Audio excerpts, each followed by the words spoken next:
Hey, everybody, it's 2 o'clock. It's a Friday here in the Bullpen. I'm your host, Tony Mack. That, of course, is Tricky Ricky, and we are live at Toyota Field, and we just have one more weekend, a few more sleeps before the boys are back in town. The Trash Pandas played 3 games there in Birmingham against the Barons. They've taken 2 of 3 so far. They won the first game. They got beaten game 2, but last night they put the hurting on them. All the frustration. We thought the 9-run game the other day was a lot, but all the frustration of what happened, like John Boy's made a video of it now. Ken Rosenthal tweeted about it this morning, about the game that happened last Saturday.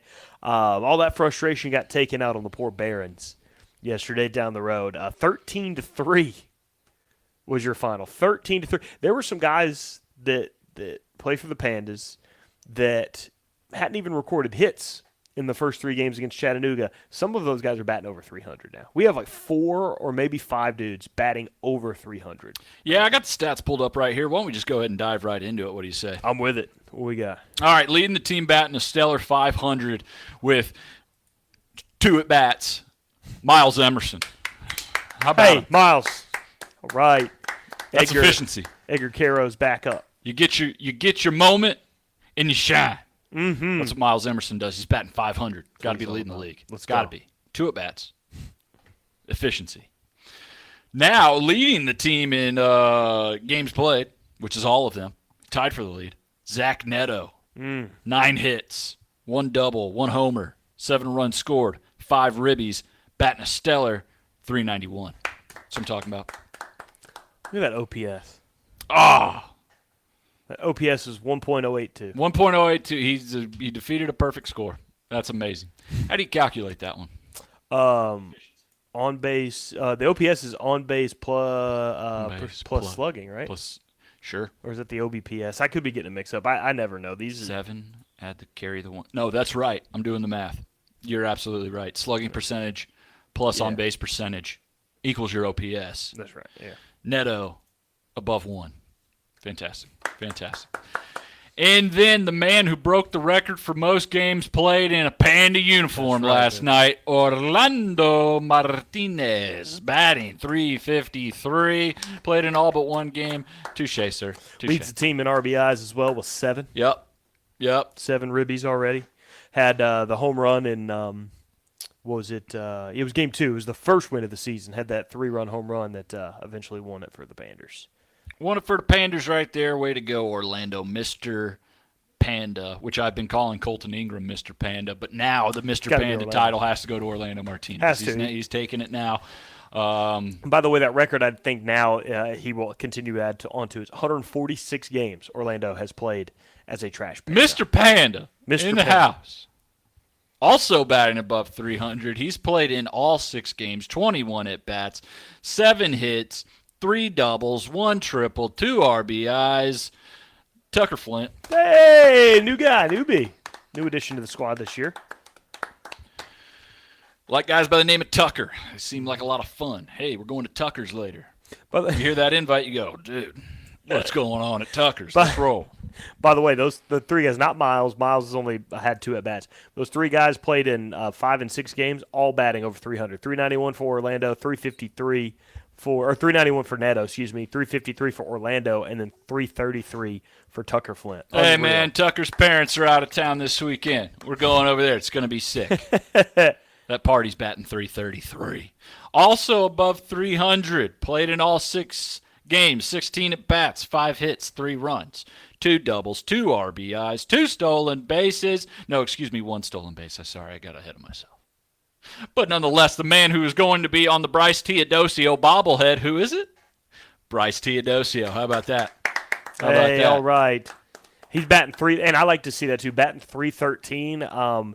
He was his average last year wasn't all that great. He was very clutch and spotty, but he wasn't very consistent at the plate. And to start the year, too, that first homestand we got looked a lot of the same. He was trying to shake off some rust. Didn't look it didn't look like anything great at the plate during our first 3 games. And now with 3 more games under his belt, the dude's batting 313 already. So a big rebound. Again, I'll give him another one. A big rebound for Bryce Teodosio. We love that guy.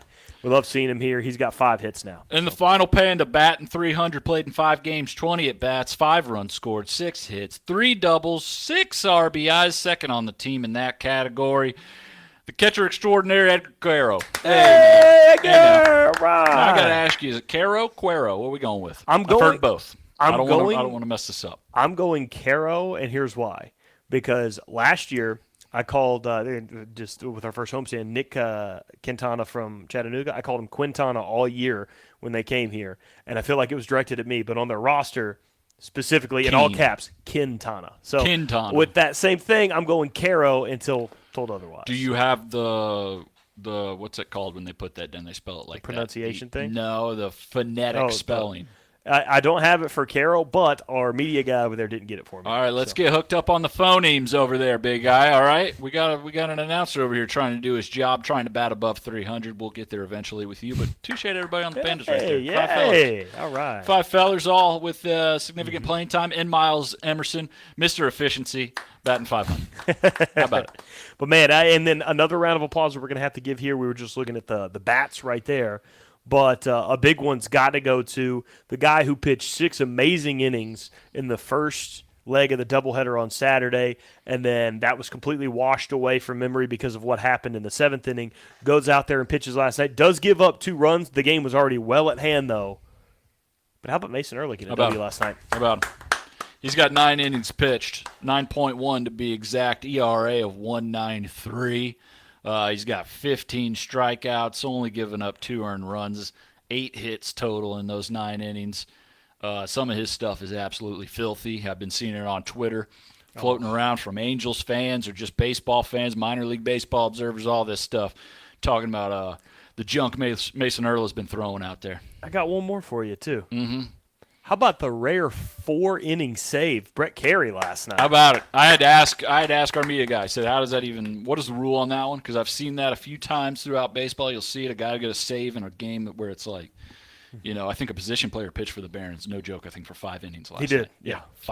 5 innings, a position, more than half was pitched by a position player. And the ruling on that one is if you pitch more than 3 consecutive innings and close out a game, no matter what the score is, you get a save. So Brett Carey by throwing 4 innings, correct? Yes. Finished the game, pitched 4, they win, he gets a save. Way to go. Didn't know that, did you? I did not. I was also wondering how it was a save since they were beating them so bad. But. And, I've seen that, too, throughout the years. Like, they give a random save on, like, an 8-run game, and I'm like, how does that? And that's why. Were the bases loaded at the end? Was the pitcher hampered? Like, did he go righty, then he hurt his wrist and decided to throw the last few outs lefty? How do you get a save in that situation? Now you know. 3+ innings, and you close the game. Run doesn't matter. You get a save. If you win, of course. Very cool. All right. Well, congratulations again to Brett Carey. And, yes, Robert, I was going to get to this. Robert over here on the YouTube, I looked this up today as well. Bud. Robert says, just want to throw out there, Trey Cabbage is hitting over 400 for Salt Lake. The Salt Lake Bees have like 4 or 5 highlights a night I see on Twitter. I don't actively follow them, but I get a lot of that in my Twitter feed. And I see Jordan Adams last night hit one 460. It went past the roof and then landed on the roof behind that roof. I don't know what building that is in Salt Lake, but it's very far away. He hit a home run there. Trey Cabbage with that beautiful golf swing almost. It's so pure. He just bam. He's been tearing the ball up. I see people going, why are we not giving him a shot at first base on the pro level? I mean, let's call him up. Let's see what's going on there. So I wouldn't be surprised if he is wearing the A here soon. But, man, as far as Salt Lake and Rocket City, like these minor league programs in the Angels system are stacked. Oh, man, I was about to say, I don't know where else. Like, he definitely doesn't belong in Double-A. We know that. But it's starting to look like he doesn't belong in Triple-A. We're 12 and they're 12 games in. Yeah. We've only played 6. They've at least played 12. I know that's not a lot in the scope of an entire baseball season, but they've played 12 games and the dude's batting 400. And I think the only person that has more home runs than him on the team is got to be Joe Adell, because Joe Adell's hit like 7 or 8. 8 in 8 games for Joe Adell. And Cabbage still has a better batting average than he does by a good margin, I'm pretty sure. Yeah, to hit for power and for average like that feels like a guy who's going to be getting called up soon. 100%. Yeah. He's got to. I mean, if you think you're going to get that kind of, and again, last year, the reason why a lot of this didn't work out, Trey suffered that It was a broken fracture. wrist. Yeah, and it was like broken, like legitimately broken. It's broke. Yeah, but wasn't fractured. It broke. It broke. Let's see batting average here. Yeah, Joe Adell is batting, and very respectable because Joe Adell's been ridiculous too. Joe Adell's batting .347. Pretty good. Michael Stefanik, by the way, former Panda as well, played 10 games. He's batting First ever Panda Player of the Month. Wow. Michael Stefanik, do you know that? He's batting, and here's the thing: like we talked about Miles Emerson batting .500 because he's had 2 at bats and he's played like a game. Yeah. Look at these guys. Joe Adell's played in all 12 games. He's batting .347. Stefanik has played in 10 games so far. He's batting .389. Trey Cabbage has played in 10 games. He's at 39 at bats.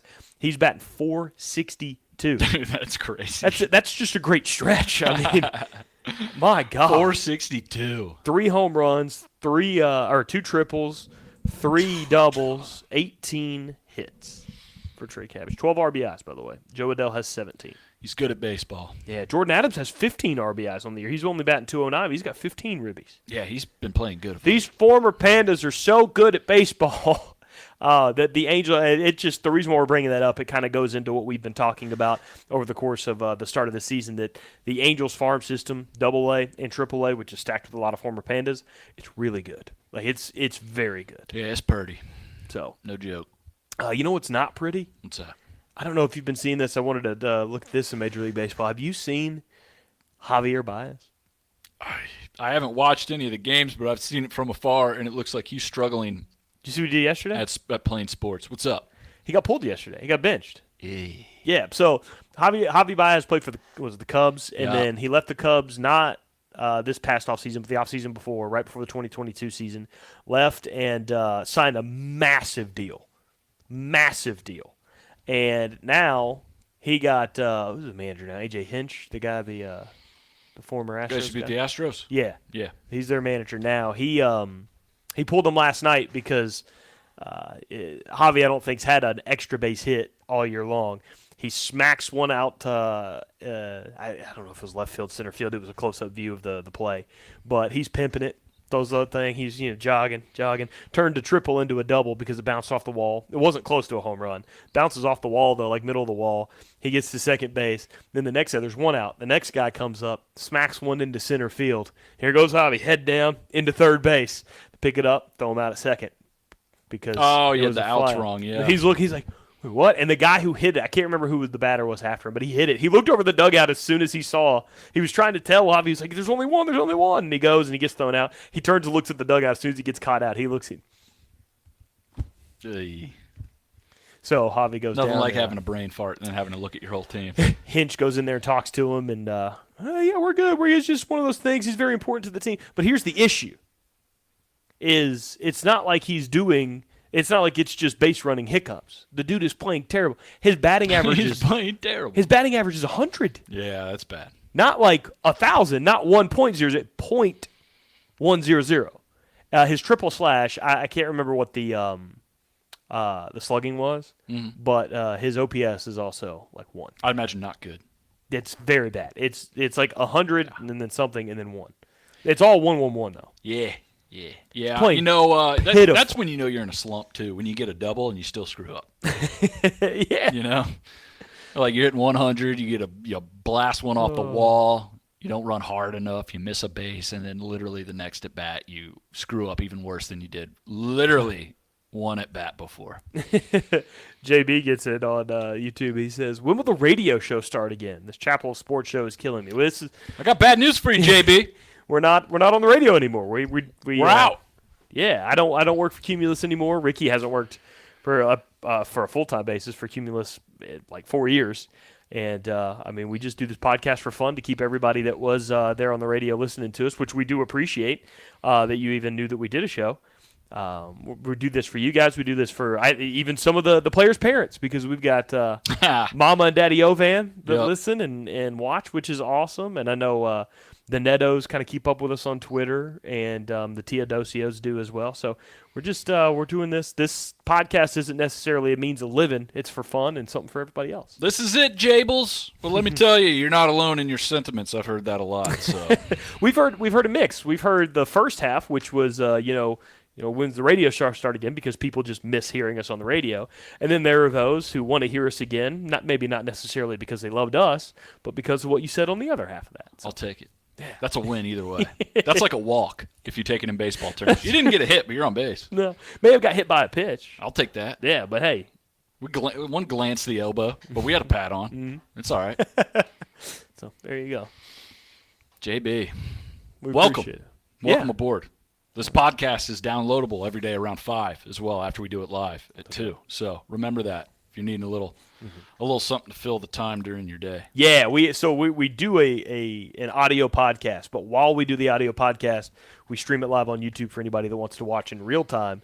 And then the main focus here is you guys download it and listen later. So if you're listening now and you're like, "What, YouTube?" You're in the right place. You're good. Just keep downloading and listening. We've seen the support grow when Ricky and I started doing the podcast together. When I started here in October, the listens have tripled since October. So we don't quite have the stranglehold in Taiwan that we did at one point, but it's the sacrifices though. The listens in the U.S. where we live are going up. You have to give up. I haven't checked that a while. Let's see if we're still charting in Asia.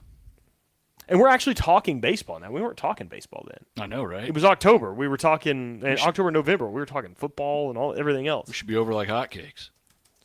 Come on, Taiwan. Here we go, Japan. Baby. Come on. We're huge in Asia. We were doing so good in Asia that we actually did a snack box from over there.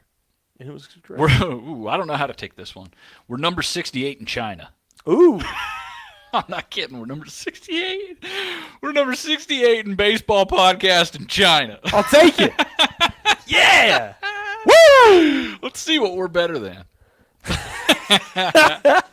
Dude, this is just insanity. Yes. I don't know how they get. I wonder how that breaks down to. Look at our peak. We peaked at 9. We were in the top 10 in China. That's craziness, dude. Hold on. We peaked. Let me see 9. When we were at 9. We could have. What? During the last month. Let's see. Okay. Here you go. Yeah, I don't know when we peaked at 9 in China. I don't think it was recently, but anyways, let's see. We peaked at 9. Let's see who's eating our dust in Chinese baseball podcast. What do you say? I'm down. Let's do this. Okay. Number 1 in China, Bags and Brisbee, a show about the San Francisco Giants. Oh, big. Okay. Big Giants All right, fan. let's see. Let's scroll down a little bit to where we are. 68. Okay, still scrolling. Hey, the Chris Rose rotation, 70. These two guys, 68. Bro, we're ahead of John Boy. Come on. John Boy's at 70. Hey, guys. guys. They got a million things, but. Hey, how's it feel down there? Climb the ladder, nerds. Oh, man. The Tampa Bay Rays podcast, produced by MLB.com. Hottest team in the league. They're at 79. You got nothing in China, son. Nothing. Once again, don't really know how to take that. I don't know. You happy about that? Yeah, we're dude. Happy about it, right? 100%. I'm happy. We peaked in the top 10. We are one spot below La Semana de los Bombarderos, which is a Spanish Yankees podcast. So, you know those guys. They grind, though. They work hard. That sounds pretty cool. La Semana de los Bombarderos. In Asia, we should have used that name. I'm sorry. Are you going to make me live that down all the time? I told you the bullpen was stupid, and that La Semana de los Bombarderos was the way to go. Pull it back up. There's one over here. Every chart we've looked at over there in Asia, we've been right around the same ranking as Locked On MLB. Is that right? Yes, every time over there in Taiwan and Japan. We're coming for you, La Semana de los Bombarderos. The clock's ticking. And now I'm gonna have to fight the urge because I don't want I don't want you guys to keep climbing up the pole, but now I have to fight the urge to download your podcast. Man, dude. It feels good. I'm not going to lie. This is pretty sweet. 68 in China, baby. This is pretty sweet. Man, America, not even on the board. Yeah. Woo! Woo! China? Room to grow. At China, we're on the red carpet. Right, we're getting VIP tickets, man. Oh, yeah. And then we're probably never getting back to the country again. Oh, yeah. Yeah, we're not. They're not going to let us out. Yeah, we're going to stay here. I didn't mean that, though. I didn't mean that. I don't know. I don't want people in. We're going to tank now, aren't we? Hello? Yeah. That's. No, he was just. Is that the embassy? He didn't mean it was fine. Hello? Mm-hmm. No, you're fine. You're probably fine. I think we're going to war. It's pretty clear. That's cool. We're up there. How about it, though? 68 in China. God, we're huge in Asia. We do great. Huge. We do real good. La Semana de Bombarderos. We own the Asian market. Like now, the Magic Johnson Group owns the Washington Commanders. Did you see that they sold yesterday? Well done on that. Well done. $6 billion. Magic Johnson's attached to that? Yeah, at some capacity. He's not like the lead guy. The lead guy, like the managing dude that's doing everything, the managing president, he owns the 76ers. He owns, I want to say, the Devils in hockey. Yeah. I think. So he owns a couple of other professional sports franchises, but now he owns the Commanders. He bought the group bought them at a total of $6 billion, which broke the record, of course, which was like a little over $4 billion, what the Broncos sold for late last year. The reason why I bring this up at all is I heard several people debating this on Twitter and other platforms on my way to work last night, and you see them get confused at what they want to pick and why they want to pick it. But if you were going to own a team, what team would you want to purchase? And I've seen reasons for everybody, and some of them I feel like are reasonable. Some are because they're a fan of the team and they think that that's a good enough reason to own a team. I wouldn't necessarily want to own the team I'm a fan of because it may not be as lucrative as owning another team. And what if you stink? Yeah, exactly. Then you'll be known. That's like John Elway. Like, Elway was considered a garbage GM and front office guy, but he's arguably the greatest player in franchise history. And did you? It's like now you've tainted your own playing career with trying to do something else. And he's so beaten down. Did you hear like the quote of what he said when he stepped down like last week? I mean, they've been graciously firing him over the course of 5 years. But what did he say? It was something like essentially it's like sucked the love of the game out of him. Oh gosh, yeah. It sucked. Well, that's what happens when you suck. It starts to feel like a job, and it's not that thing you love anymore, which is something I think people realize a lot when they come to work here. You know, sometimes it's like, dude, I love baseball. Now I can work in baseball. This is perfect. But when you work in baseball, you don't really get to enjoy the baseball as much because you're what's it called? Working.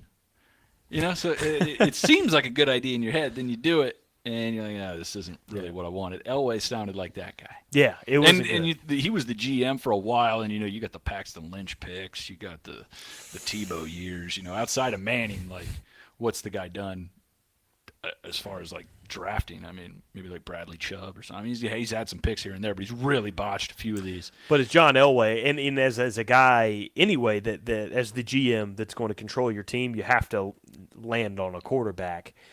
You eventually, like a free agent getting Peyton Manning was great, but you're eventually going to have to draft a guy. Brock Osweiler. And also being a legendary quarterback yourself, it's a double-edged sword.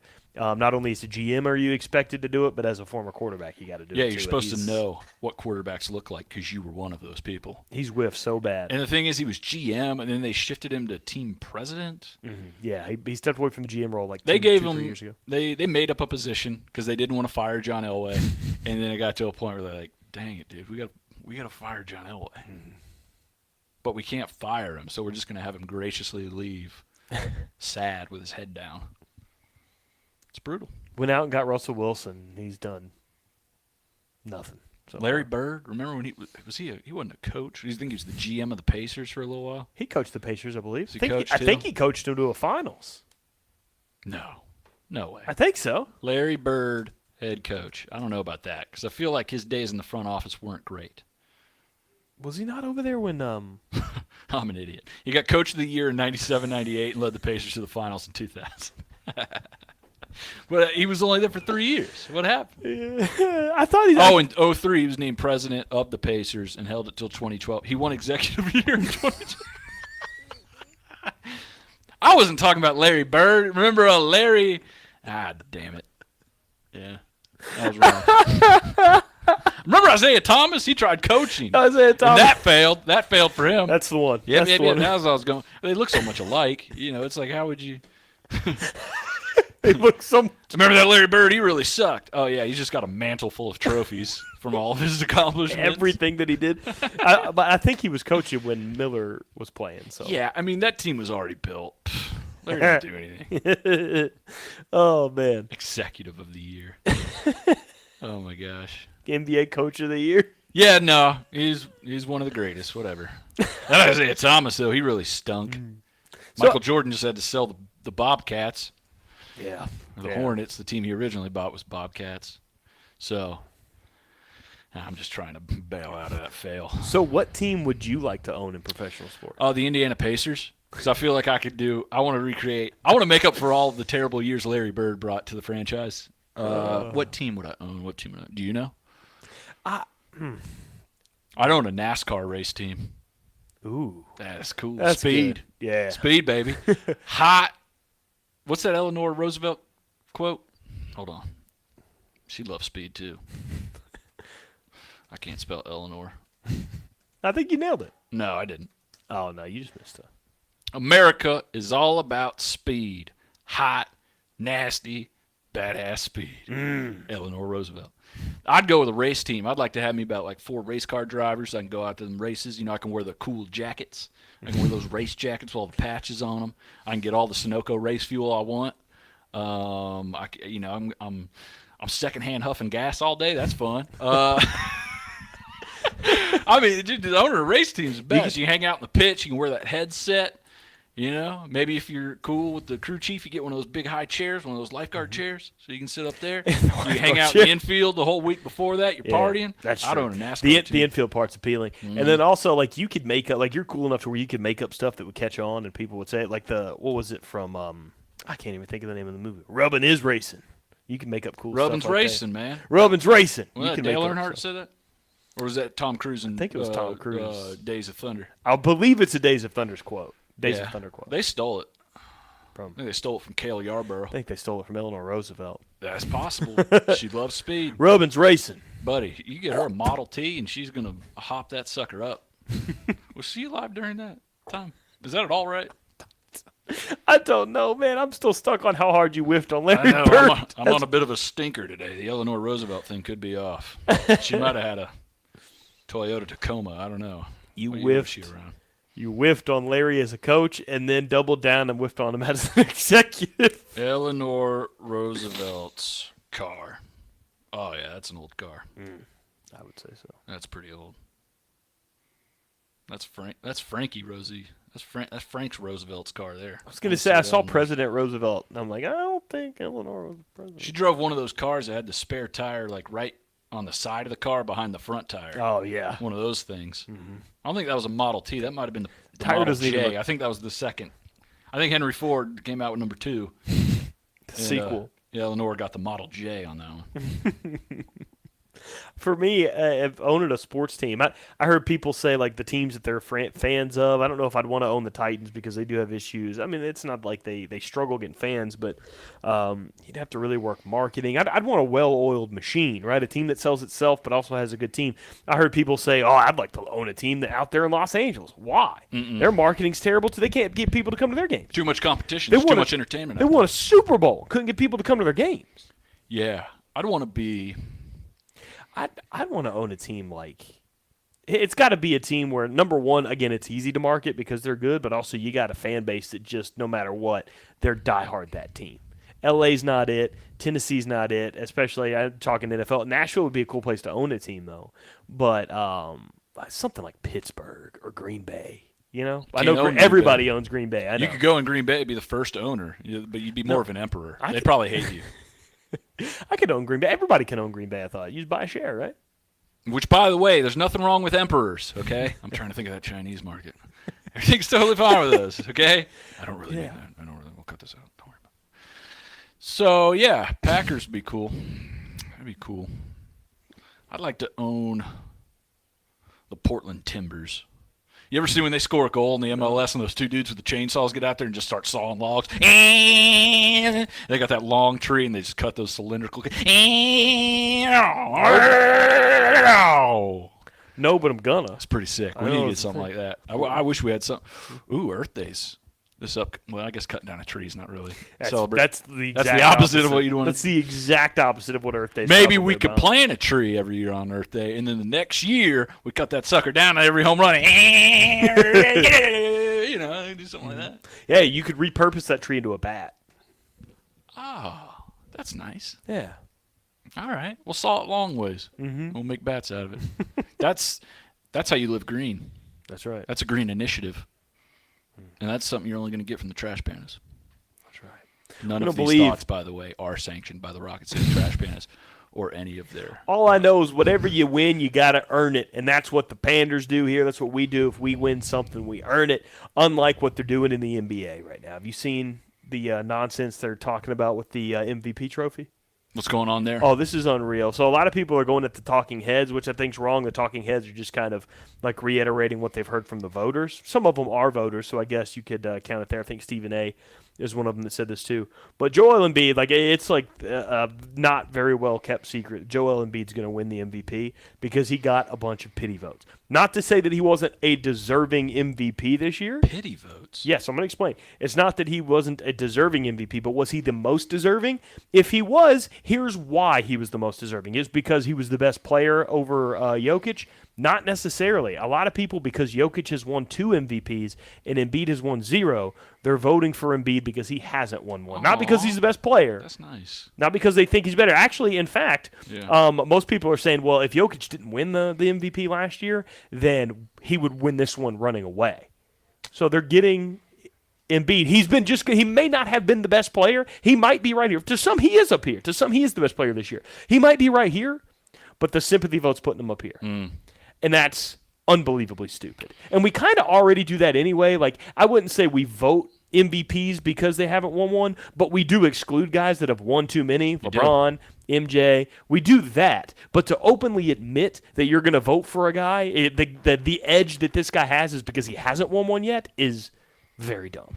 Well, very dumb. You see this in a lot of awards. I mean, Nick Saban should have like 28 Coach of the Years. Mm-hmm. Should he not? What's he got, like 4? It's fair. You could probably have 28. But it is something about, like, a Coach of the Year award isn't necessarily who's the best coach. It's like what coach did the best job with their situation. Yeah. That's how you get best coach. The MVP, though, feels like it should be like, who cares who's ever won it? If you're the best player, you're the best player. Get it. If Joel Embiid's the best player, then let him win it. But if he's like neck and neck or just below Jokic, but he's going to win it because what puts him over the top isn't his play, but the fact that he hasn't won one before is stupid. Jokic just isn't exciting. That's why people don't want to give him the MVP. He's won 2. He gets. I know, but that's why they don't want him to get more. They're like, Jokic is going to be on this board with like Kareem and MJ and LeBron and all these guys. And people look at him as, he's got that photo of him as a kid. I was about to say, with his shirt off and he's got belly. Honestly, he's all rolled up and he doesn't look athletic at all. So I don't know.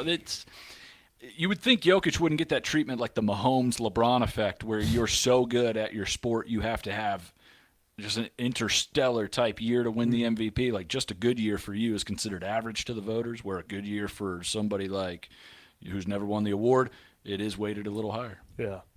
I get it. Like, I understand that we do those things. Like, we exclude guys because they've won too many. But to flip it the other way and hear that voters are voting this guy because he hasn't won one yet. He's been good enough to where we can get away with voting for him because he hasn't won one yet. I can't get behind that. I think that's bad. It's ridiculous. Like, do you remember when Dwayne Casey for the Raptors won Coach of the Year and he was fired? I remember that he was fired in the same year. That also happened to old Nuggets coach. They got like the 3 seed. George Karl got the 3 seed, I believe, won Coach of the Year, and then they fired him that offseason. Yeah, awards are weird, especially in the NBA. Mm-hmm. Coach of the Year. Hey, get out of here. Something tells me they're not. We're looking for someone better. Oh, better than Coach of the Year? Something tells me they're not going to fire Joel Embiid for winning an MVP. But you got a time machine? You going to go pull Red Hour back out of that thing? Coach of the Year. Trying to see in the NFL who had the most Coach of the Year awards. Don Shula had 4. Hey. All right. Belichick, 3. I mean, well, they're both multiple Super Bowl champs, right? Belichick hasn't won one since 2010. Belichick hasn't been the best coach in football for 13 years, according to the awards. How many Super Bowls has he won since then? Yeah, quite a few. A few, right? Yeah. He's got at least few. a couple. Let's go NBA MVPs. Let's see what we got here. Let's see if there's any pity winners in this category. Let's look at the last few. Jokic 2 years in a row. We don't want to give it to Jokic again. Giannis We won it find back-to-back him boring. before that. Giannis, I mean, you can't argue with that guy. Harden, Westbrook, Curry. See, Curry got two. Two is the roadblock if you look at the last 10 years of NBA basketball. Kevin Durant won it in 13 and 14. Steph Curry won it 14-15, won it again 15-16. Hasn't won one since. Two. Westbrook, Harden, Giannis wins it 2 times in a row. Hasn't won it since. Jokic wins the last 2. Now he's getting pity voted by Embiid. The NBA doesn't like people getting more than 3 unless they deem you worthy. Where would you put Kobe Bryant all time in basketball? Like, you don't have to sit here and analyze the history of basketball. Just out of players you've seen, in terms of the best, where would you put Kobe Bryant? Is he floating top 10, top 5? Top 10. I mean, he's won one MVP. Yeah. One, and it was towards I don't want to say the end of his career because he did play a bunch of years where he was in and out hurt, but he won it in like either 2009 or 2010 at the end of his championship winning years. It's ridiculous. Look at the people in the 3 MVPs or more category. Magic Johnson. Ashamed former GM Larry Bird. Moses Malone. LeBron. Wilt. MJ. Bill Russell. And then at the top 6, Kareem. Now, if you see Jokic in that group, he's the ugly duckling, right? Yeah, that's true. It's like if you get that 3rd MVP, like we got to be 100% sure you're the man. Is what it seems like. A lot of guys at 2. Who's only won it? What's the list of guys that have only won it once? Because I see that one stops at 2. That was multi-winners. But guys like Kevin Durant's only won it once. Steve Nash won. The fact that Kobe's only got 1 MVP is Kobe's won it pretty once. crazy. Kobe, Shaq Kevin only Durant, got 1. and Kevin Durant's considered one of the best players ever too. And he and Kobe only have 1 MVP, which is crazy. Shaq only has 1. Is that what you said? Yeah. Wow. We could talk about LeBron all day and how big and physical he is, and how and the athleticism that goes with that to make him one of the best ever.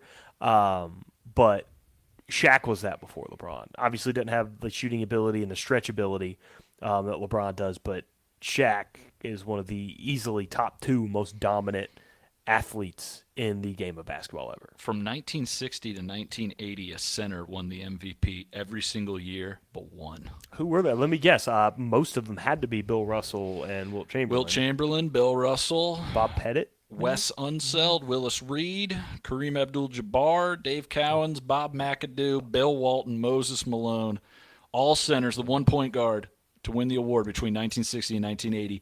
Bill Russell. Look at the other side, Shaquille O'Neal. We're talking about the MVP he got in 2000. Jokic was the first center to win one since then.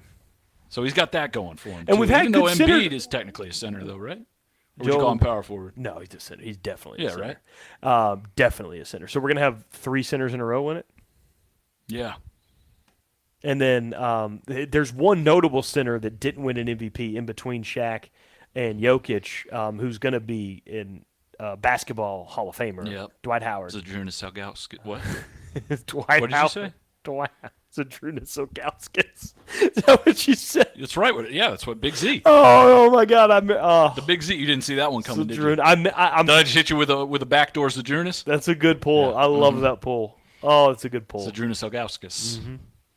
A key member of those early LeBron teams. He was good. Key member of that team. He was good. He was pretty good. Great player. He was pretty good. But yeah, so the Utah Jazz. First player that pops in your head. 3, 2, 1, go. Greg Ostertag. What? Nothing? All right, anyways. I was going to say Donovan Mitchell, but didn't they trade him? I don't know. He's playing for Cleveland now. So yeah, that's still lame pull. I was going Ostertag. I knew you were going to go with somebody stupid, so I had to. Stupid? Well, obscure. Sorry, Greg. I can only imagine what would have happened if I would have said Jeff Hornacek. Hey, Watch your mouth. That does sound like a Tunisian curse word, doesn't it? It's a, Hornacek. Whoa. you just cost us big time in China, pal. Which no, dude. cost us big I time. keep forgetting about the Chinese market, which I don't really know how to feel about that. I really do. I'm just kidding. No way. No need to be. Don't forget about the emperor stuff I said earlier. That was just JK on my part. So Here's something. Since we have a few more minutes left here, I really wanted to talk about this. I wanted to talk about it when it happened, but that week I think you were out on your honeymoon. Mm-hmm. But there was like it was right when baseball was starting to open up. Opening day was happening everywhere, and that fan ran out into center field to turn around to propose to his girlfriend, and he got clobbered by the security. Which, by the way, I wish security would have picked up the ring and finished the proposal. Would have been great. But I gotta. What is your stance? I know we've had a couple here. What is your stance on proposals at sporting events? Because people do. It seems like the overall consensus is don't do them. in your head, it seems like a great idea, right? Mm-hmm. Big game, big moment. I can do it in front of a lot of people. They're going to love it. You don't even have to know the person. When a proposal goes right, it's beautiful. But it's so hard to achieve. And the more you try to do, the less control you have over the whole thing. Because this is all being revolved around a baseball game, which you have no control over. Then you have to try to get the the proposal and everything done and in time, and then you got to hope they say yes. That's a huge thing. A lot of people try these. I don't think they're fully aware of what the answer is going to be, which is like a really bold choice. So me personally, after seeing quite a few proposals, most of them have gone well, but it's hard to pull off, man. It is really hard to pull off, and when it doesn't go well, that's pretty much the end of the relationship at that point, I would think. It has to be. Yeah, there's no coming back from that. It's what more of defining where you are as opposed to your partner than you being ready for marriage and them saying no, or at least not with you. That's got to end. Are there people that propose, get turned down, but then continue that relationship? Because I would imagine that's essentially like we're breaking up if you turn them down. You probably shouldn't. You know? Yeah. Like, she kind of set the tone with the no. I feel like if I would hey, will you marry me? And when no comes out of your mouth, what you're really saying is, will you marry me? I'll go pack my stuff. Sometimes it's not even a no, though. It's just like I don't know what to do in this situation. So I'm just going to get through it, but I'm not really going to say yes. That's the other part about sporting event proposals, in just proposing in public in general creates a lot of pressure on the lady, right? That's right. And you know what? You got to know your lady. Mm-hmm. If I did that to my now wife, she would have killed me. She would have hated that. Oh, yeah. 7,000 people staring at her. I'm just thinking of a Pandas game. Imagine this guy did it, like Dodger Stadium, or was that a Phillies game or something? It was a Major League Baseball game. 20,000 people there. You're talking at least. And then to run on the field and do it, like knowing that the time, you've got just enough time for one security guy to notice, hit a sprint, and that's it. What do you got? 20 seconds max, maybe? That's a tough one. Look, I'm gonna need you to speed this up. Yeah. He looks fast. And then you're getting hauled off. You're getting arrested. And also that guy, very stationary. He's down on one knee. The security guard didn't have to run him over. He set an example. He didn't have to. And I like it. He set an example. You have to do it, or you're going to have jokers running out on the field every week. Now, look, if you're thinking about proposing at a baseball game, first off, know it's a yes.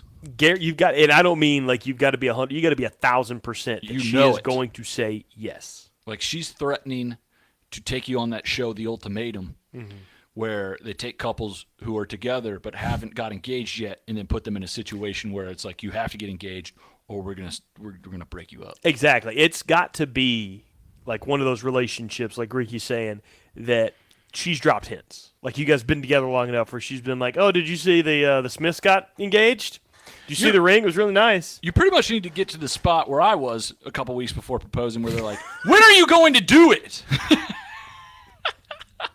Where you made them wait for so long that it's like, I'm going to leave, I think, at this point. I don't know what we're doing. When are you going to do it? So be there. Be there if you're going to do it at a game. It's not a great place to be, but if you are there, you're probably the only person cut out to do it at a baseball game. You see Ricky propose this weekend? Yeah. It's a beautiful ring.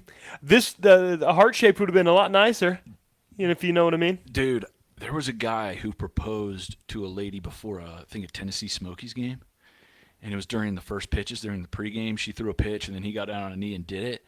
And then she stood there for like 2.5 straight minutes. Think how long that is. That was 4. That was 4 seconds. She stood there for 2.5 minutes just looking. And the guy's on the knee. And it's from a very far away view, so you don't know what's going on, but you know it's not going well. There should be an embrace. There should have been an embrace a minute and a half ago. And then I heard that this guy had gotten into an argument with his girlfriend. They were not doing well, and he thought, I know how to get this thing back on track. I'll propose to her in public at a baseball game.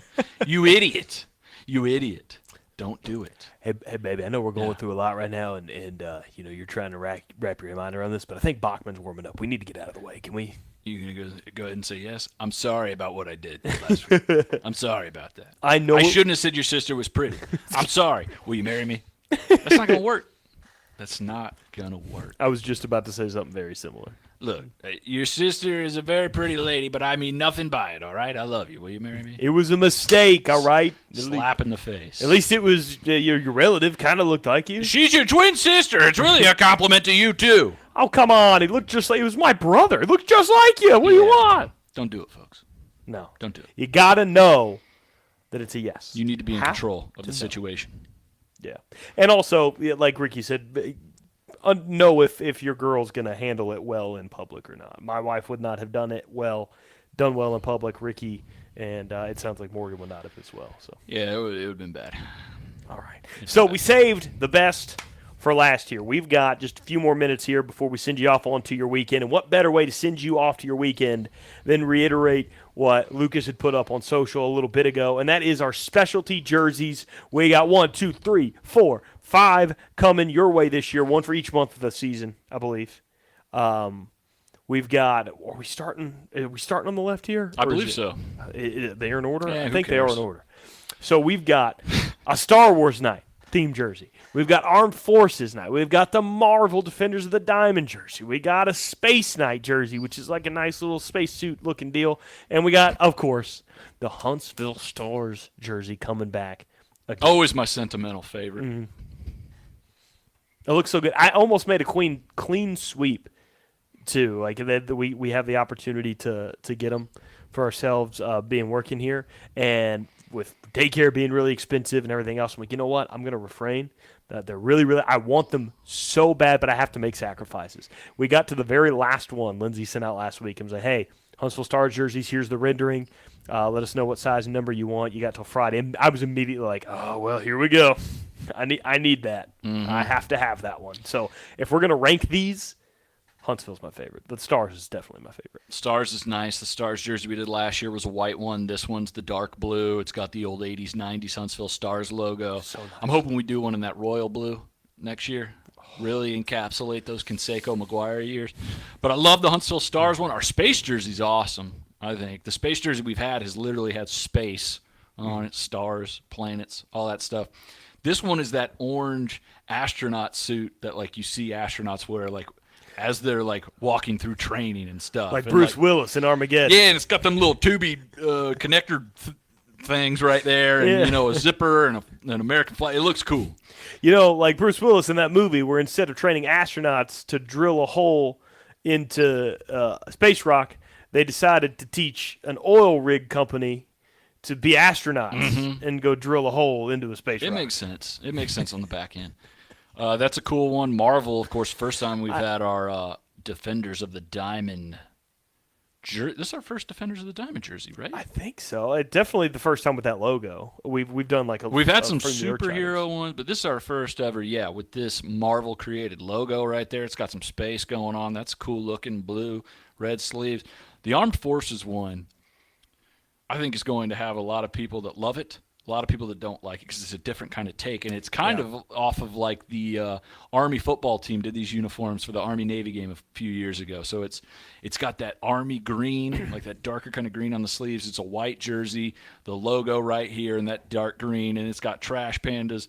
It's got Rocket City and then Trash Pandas right here, kind of where you would see like the name in like U.S. Army on like a uniform.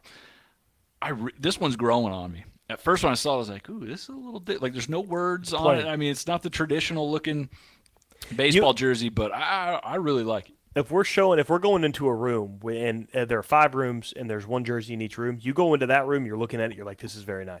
When you put it up against the other ones, it kind of gets drowned a little bit because there's a lot going on a lot of the other jerseys, right? There's some it's right in between the 2 flashy ones. But if we're going just off looks on these 5 jerseys, I'm trying to take the sentimental value out of the Stars jersey. Mm-hmm. Just off looks, I think I would say my favorite is the Marvel one. It looks sick. That little the raccoon logo that they did for it, I think it's awesome. I would put the Stars a very close second behind it, and then I think I would go with the space uniform. Then the Star Wars Night uniform, which is our last one. It's a really nice one too. It's got like the Mandalorian kind of style of outfit going on, and then like there's a little bag. It's the exact Mandalorian build, kind of from the waist up. Yeah, it's got the bag with Grogu in it, Baby Yoda. So. Looks pretty. You throw Baby Yoda on a trash painter's uniform, it's hard not to like it. First time we've been approved for that. Star Wars hasn't been allowing people to use the Baby Yoda stuff until this year. Finally, let's go. So if I had to rank them, this is tough. I think I go space numero uno. I love the spacesuit one. It's very nice. It's really good. I always wanted to be an astronaut growing up, so that's got some sentimental right there. Then I realized I was stupid. Like the Huntsville Stars, another sentimental one. I think I'll have to put that 2. I think I'm going Armed Forces 3, which I was on my honeymoon for that one, so I don't even know if I'm getting one of those jerseys this year. Kind of bummed out. Oh. And then 4, I'm going to go Star Wars, Big Mandalorian guy. 5, Marvel, because I saw Iron Man 2 like 8 or 9 years ago, and that's like the last Marvel movie I've seen, so I'm kind of out of the loop. So I guess it doesn't hit me as hard as it does you. So, it was good, though. It was a good movie. Iron Man 2. I saw Iron Man 2 like 9 years ago. It was pretty solid. There's like 23 original Marvel movies. Yeah, I just heard about Black Panther yesterday. Like, I bet that's gonna be pretty good. That sounds pretty good. It's not the fact that I like Marvel that's pulled me to that jersey. I like it. I mean, we've done the space stuff before, like you mentioned, the stars and everything, and that might be why it's wearing on you because it's just more stars. Mm-hmm. But I don't know, the way the colors blend and that little raccoon logo is really nice. So I love that jersey. And then I love the Huntsville Stars one. And also what you're wearing here on your shirt, I know it's technically not like a specialty jersey, but the other things that we have that I would probably rank some of the other items we have in the store above some of those jerseys in terms of just pure excitement and how great they are. This Lunaticos logo is so cool. Get some of that. This is our Copa identity. Look at that logo. He's got a machaw in, but it's not chewing tobacco. It's a baseball. For a little bit this season. This logo's dipping baseballs, bro. For a little bit this season, we won't be the Trash Pandas. We'll be the Lunaticos. Our Copa identity is dope, right? We will be Lunaticos de Rocket City. Lunaticos de Rocket City. Yeah, I love it, dude. It's a cool look. And something I was going to bring up about the other jerseys is as my unofficial endorsement as the headband guy for the team. I just got a whole batch of the new headbands in. Mm-hmm. We got the Marvel headbands. We got the Lunaticos headbands. We got some new Trash Panda ones. All different colors. I think total I own 14 headbands now, and I'm not exaggerating one bit. Wow, man. The headbands are sick. We just got in some new ones. People ask me all the time, like, whoa, where'd you get that? Check it out. TrashPandasBaseball.com, or if you're at a game, check out that team store. They're going to be gone soon. I know because I bought a Christmas headband before all those got in. They're the only thing left. I wore a headband with snowflakes on it the first game of the year. Feel free to drop one on my desk. You have 14. I have big fat 0 headbands, but whatever. Shout out to Robert who said, you want to use my Disney Plus account to watch Marvel movies? I already got Disney Plus. It's not even like a lack of access. I just haven't done it. Look, I get it. It's a lot. It's a lot. I'm so behind now that it's overwhelming. Yeah, and it's like, the what point am I, where, what am I going to start at Iron Man 3? And then I'm going to come in here and be like, dude, I saw Iron Man 3. How good was that? And you're like, I mean, I guess, yeah, I saw it. A movie comes 8 out, years ago. and it can't look appealing to you because you're like, well, I have to get in a time machine and go to 2011 to catch up on Marvel movies before I can watch a movie that comes out in 23. When that last Avengers movie came out, and like for a month straight, everyone's like, no spoilers, man, no spoilers. And I was like, you couldn't even spoil this movie if you wanted to. You'd have to spoil 7 movies. When did you learn who Thanos was? I still am not 100% sure. Didn't I ask you something about that today? We were talking, and I was like, did he do that little Thanos disappear thing? I don't know how that worked because I don't watch the movies, but did he do that? Is that a thing? I'm aware of what he is and some of the things he's capable of, but I don't know much more than that. I will say, going back to all of our specialty jerseys, there is one item, in that team store of ours that we have, in which I would take over all the specialty jerseys except maybe the Stars one, because the Star one's is really nice. And we were robbed of an opportunity to see them last week here at home. We were robbed of an opportunity because our game rained out on Friday. But our Halo blue jerseys are easily my favorite. You brought up the what kind of blue did you say? Now it's running out of my head. The when you're talking about the Stars jerseys. Like the royal blue? Royal blue. Like anything royal blue, powder blue, light blue like that, I'm a sucker for that. Halo blue? Halo blue, absolutely. You want to talk about, like, obviously I don't like the Phillies or the Cardinals, but their powder blue jerseys are so nice. You've got them, you've got them everywhere in sports. Love me a royal blue, powder blue, anything like our Halo blue jerseys. I will take them over anything. It's not too much either. It's the Halo blue. It's white letters, white numbers. White RC logo on the cap, which is also Halo blue. It's going to look real clean. Mother Nature will quit raining on Fridays. I can't wait to get it. A little schedule update for you guys next week. We will be back at home, but we have a day game on Wednesday. So we will likely be playing during the normal podcast hour, so we're not going to do a show on Wednesday. We will do one on Monday. We will not do one on Wednesday. We will be back with one on Friday, but to repent for not doing one in the middle of the week, we should hopefully have Kenyon Yovan on the show. Oh, yeah. That's right. Trash Panda's relief pitcher should be on here. If anything, we're going to get a player to come up here. Pitchers are a little difficult, a little different because 2 o'clock's usually when they start going out there to throw and stretch. So we might have to record early or something like that to get Kenyon in here. But I'm willing to do that. Would love to talk to this dude. And then expect during the homestands this year for us to have some players on. As adopted members of his family, I can't wait to have little brother on the show. It's going to be great. I'm going to give him a noogie. Yeah, he might beat me up, but whatever. That's what brothers do. That's right. Yo, what are you going to do? We'll scamp. What are you going to do? Hey! That's going to be next Friday. We'll be back on Monday from 2 to 3 to recap this weekend and everything that comes with it. I'm Tony Mack. That's Tricky Ricky.